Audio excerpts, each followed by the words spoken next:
Alright, hi everybody, it's Bonkai922. Had to move because my desk is right next to the wall, and next to that wall is my parents' room, so it becomes a problem sometimes, but moving on. Okay, before I do this crazy Bleach chapter review, chapters came out today, this week. I actually was wrong. I thought it was going to be the following week, but obviously it's this week. Several things I must state, and I'll go into details further on because later tonight I think I'm going to do a live stream on the situation. Number one, I shaved. It's still there. It's just trimmed it a little bit. You know, trimmed it down. That's number one. Number two, got a job. Yes, I will be doing something else rather than doing these videos. 5 days a week, from Sunday through to Thursday, all Friday and Saturday, 5 days a week, 5 p.m. to 9 p.m. Right now it's $8 an hour, this job, and depending on how I do at the job, it can be from $14 an hour or even $16 an hour. It's telemarketing, and like I said, I'll go further details later on in the live stream tonight about it and other things as well.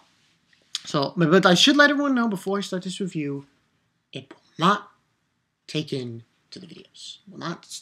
It 5 to 9 p.m. And like I said, all Friday and Saturday. So there you go. All right, that's out of the way. Bleach, chapter 523. I believe this one was called. Let me see. Words of Origin. Now, the beginning part of the chapter, pretty much what happens is Phoenix, Uritsu, creator of the Zanbakuto, explains to Ichigo and Renji. I don't want to go too much into details, but basically he explains the origins of these things called, let me just go find the word, what was it called? Asuchi. Asochi. And there's this one thing that's got, like, it's a Zanbakuto supposedly, and it's got eyes, where its eyes supposed to be, or teeth, mouths. And basically explains that, more or less, that the origin from the Zanbakutos originated from Soul Reapers. These Soul Reapers, random Soul Reapers, from the Academy. And what happened was, when they got a Zanbakuto, they would train with it and be with it all the time, all days of the hour, until they were able to modify it and so on and so forth. And basically, that's what these things are. They are like the angered, versions of them. Yeah, basically the strongest Zanbakuto who are capable of becoming absolutely anything. So they are Zanbakutos that,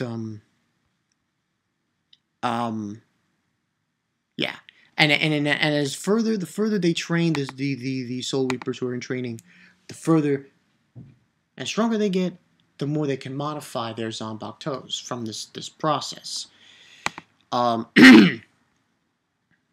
They mold their own Zanbakuto.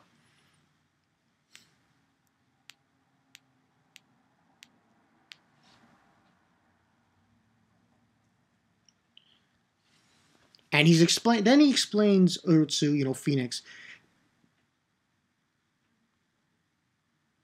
and explains that they hate them. These Zanbakuto hate Ichigo and hate Renji because of the fact of how they are treating Zanbakuto. And he was saying, they uses them as tools, as a subordinates, as your partner, lover, girlfriend. Stop dicking around. You'll fail to see it from their point of view. That's what's fundamentally different.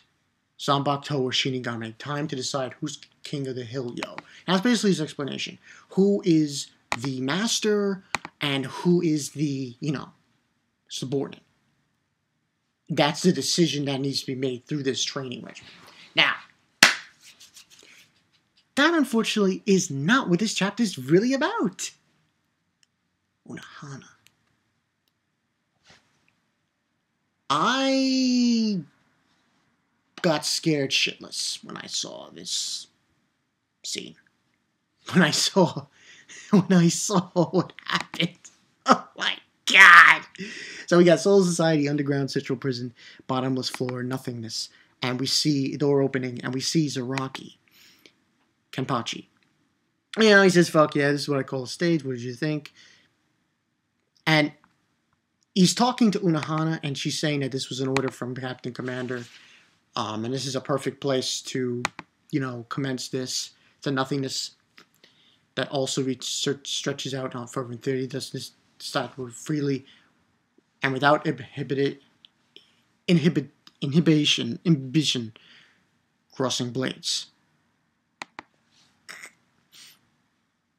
And then there's a conversation brewing between Zaraki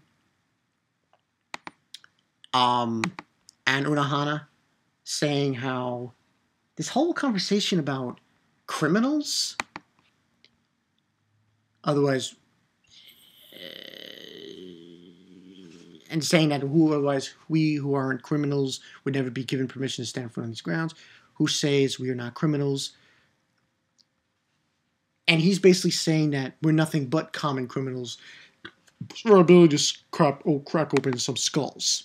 And then you see on page 16, face of Unohana.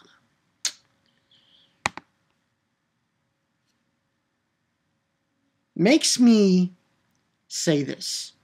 If you got a grandmother, don't piss her off. Because for somebody like Unohana, who's originally a Zenpachi, a zaraki, a Kenpachi, she could kill anyone at this point. I don't think I've seen a 180 of a character like this in a long-ass time. Not too long ago, she was, "Oh, I'm here to heal you." Now it's, "I'm here to fucking kill you." I'm like, what the fuck? It was a total 180. And I'm probably going to give this chapter 5 out of 5, no questions asked. Because her face was like, "God damn, bitch." And she goes on to say true, and saying that Zaraki, and even from far away, she looks creepy. Her hair down makes her look so fucking creepy. Oh, God. Damn. She looks so creepy. Too creepy for my tastes. Too creepy for Bankai 922's taste. It's just her hair down like that, and it looked like she's as skinny as can be. It's like, oh my god, it's so freaky. And I can honestly say, she's probably the most badassness, the biggest, and probably the strongest, and the most badassness female character in all of Bleach. She will go down as that. I want to say that, because she just looked totally fucking boss. Like, goddamn, she was death herself. Death herself in this chapter. No questions asked. And pretty much she's saying that, you know, that Zaraki's nothing but a newborn sucking on his mother's breast, which is why you were suited to this place. Pretty poetic, if you ask me. And then that's when Zaraki's saying, you know, Kenpachi's basically saying, Zaraki's saying that if we win, we're captains. If we lose, we're criminals, stuck here at each other's throats like some blissful eternal hell. And then Unohana says he's got, you know, verbal diarrhea today. Every time you open your mouth, I prefer it when you remain silent. And apparently he wounded her, and she's saying the only wound ever inflicted on me screams your name. And then that's when he says, and says, you took the words right out of your fucking mouth. Your wound ain't the only one screaming. And then they're about to go at it. And I swear to God, Unohana, oh God, she creeps me the fuck out. I'm scared. Now when I see her, I get very scared. I'm like, I'm terrified. This is terrible. This is God damn it. Just no. It's terrifying. And bona fide, 5 out of 5. No question for this chapter. And then we go into our history lesson of Shui. Shui explains that, she was the one who built the 11th squad. She was the original one who built the 11th squad. And before she met Yamamoto, she was a criminal. Oh, yeah, she was a criminal. Be the most diabolical criminal to ever exist in Soul Society, having possession of all sword styles and flows of existence. And she adopted the name Yachiru, which is basically 1,000 styles. And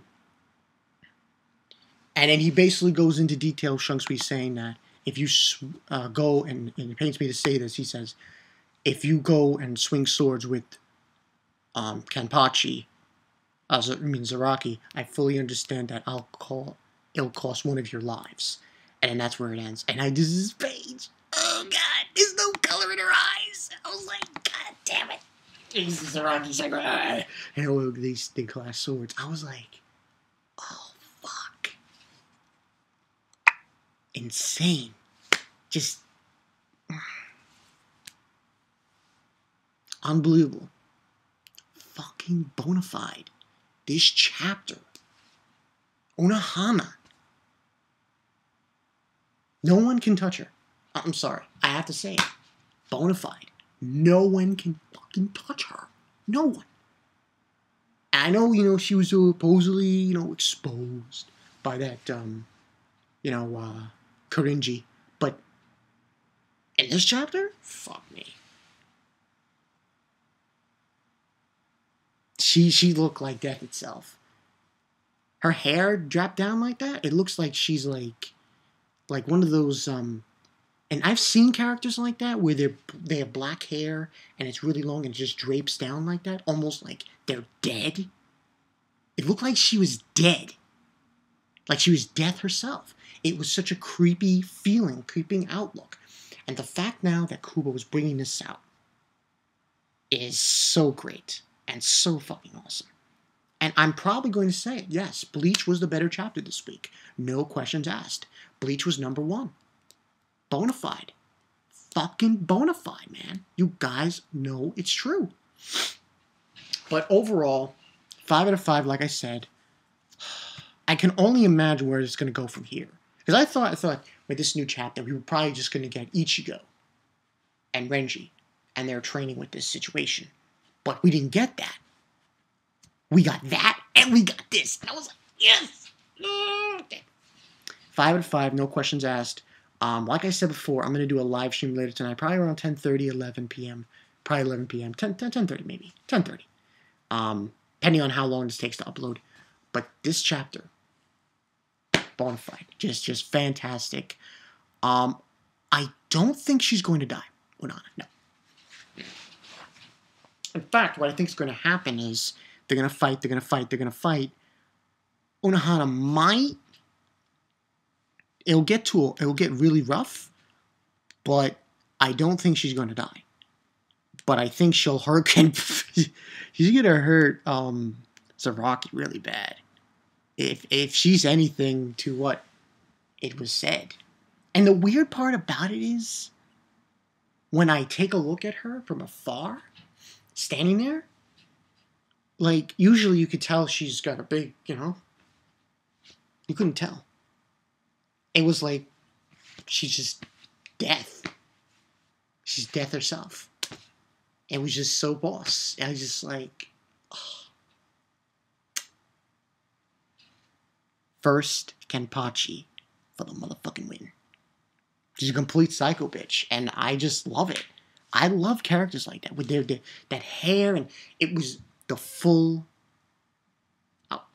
on Unohana for the motherfucking win. This is going to be fucking awesome. I can't wait to see what Kubo has in store as far as Unohana is concerned. So, that's all I got for you guys. This has been Bankai922. I'll see you guys later. I will do a live stream at 10:30, maybe 11 p.m. I don't really know. We'll see. I will invite some subs That is right. I will invite a few subs to talk to, if they have questions for me or questions for somebody else who I will invite. We will see how that goes. So, yeah, that's what I got for you guys. So, it's from Bonkai922. We'll see you guys later. Like I said, if Unohana was your grandmother, I suggest you don't piss her off. So, chop your ass. See ya.